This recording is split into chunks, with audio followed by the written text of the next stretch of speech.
যে প্রদত্ত সারণী থেকে গড় নির্ণয় করো। একটু দেখো এইদিকে ভালো করে। তাহলে আমাদের প্রদত্ত সারণী ছিল এটা, এর থেকে কি করার কথা বলছে? গড় নির্ণয় করার কথা বলছে। আসলে সারণী থেকে যখনই গড় নির্ণয় করার কথা বলবে এটা সাধারণ পদ্ধতি, আর যদি বলতো যে সংক্ষিপ্ত পদ্ধতি নির্ণয় করো তখন কি হতো? এটা আলাদা সূত্র। সাধারণ আমরা জানি যে এই পরিসংখ্যানের দুই প্যাটার্নের সূত্র থাকে, একটা সাধারণ পদ্ধতিতে আর একটা সংক্ষিপ্ত পদ্ধতিতে। যেহেতু সারণী থেকে বলছে সেটা কি হবে? অবশ্যই সাধারণ পদ্ধতি হবে। সংক্ষিপ্ত যেহেতু উল্লেখ করে নাই, তাহলে আমরা এখানে যে কটা ঘর আছে এই কটা ঘরই লিখব। তাহলে দেখি কয়টা ঘর আছে। 1 2 3 4 5 6 7, তাহলে 8টা আমরা ঘর করব। কয়টা ঘর করব? 8টা। এইভাবে 8টা ঘর করব। 1 2 3 4 5 6 7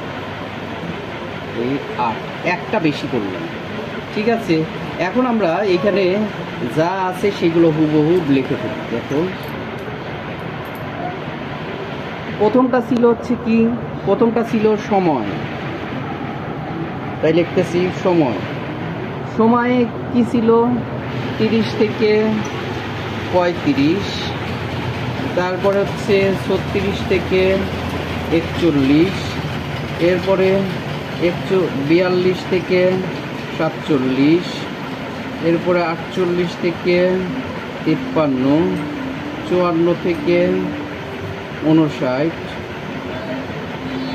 এরপরে 60 থেকে 65।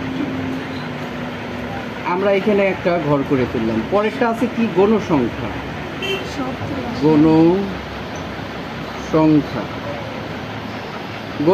গণসংখ্যা ছিল 3, তারপরে 10, এরপরে 18, তারপরে হচ্ছে 25, তারপরে হচ্ছে 8, এরপরে হচ্ছে 6। আসলে এই গণসংখ্যাকে আমরা ধরবো এখানে xi। গণসংখ্যাকে কি ধরবো? না, fi। গণসংখ্যা সাধারণত ক্ষেত্রে fi ধরা হয়। গণসংখ্যা কি ধরবো? fi। আচ্ছা, একটু খেয়াল করো। এরপরে এসে লিখবো মধ্যবিন্দু অথবা মধ্যমান।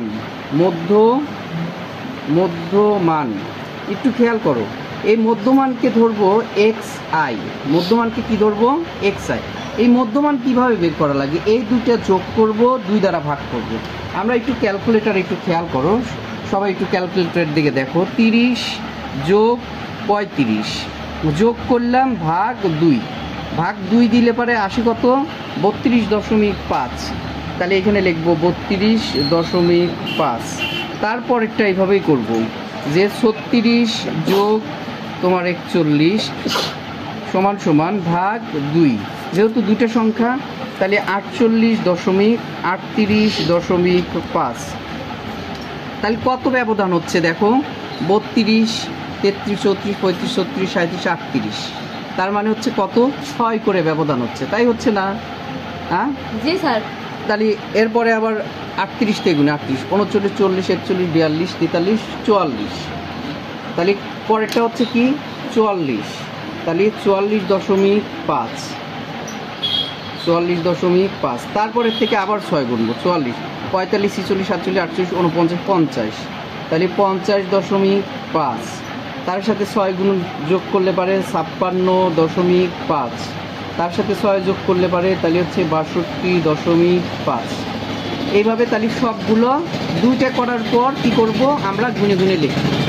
আচ্ছা, এখন দেখো, এরপরে এসে এই দুইটার গুণনফল, অর্থাৎ fi xi, এইটার সাথে এটা গুণন করব। এটার সাথে এটা গুণন করলে 97.5। এটার সাথে এটা গুণন করলে পারে 385। এটার সাথে এটা গুণন করব, গুণন করলে পারে হচ্ছে 801। এরপরে এটার সাথে এটা গুণন করব, 25 গুণন করব, তাহলে 1262.5। এরপরে আবার এটার সাথে এটা গুণন করব, 8 গুণন করব, তাহলে তোমার হচ্ছে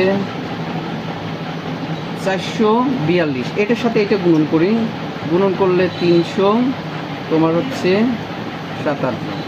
এইগুলোকে সবগুলো যদি যোগ করি তাহলে এটাকে লেখা হয় সামেশন FI XI সমান সমান, এগুলো সবগুলো যোগ করলাম, যোগ করলে 3373 মানে 3337।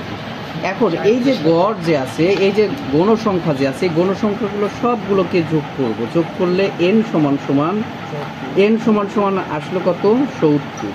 ঠিক আছে, আমরা লিখবো যে যেহেতু এটা গড় নির্ণয় করার কথা বলছে, আমরা লিখবো যে অতএব গড়, অথবা আমরা জানি দিয়েও লিখতে পারো যে গড় সমান এইটা summation FI XI divided by হচ্ছে N।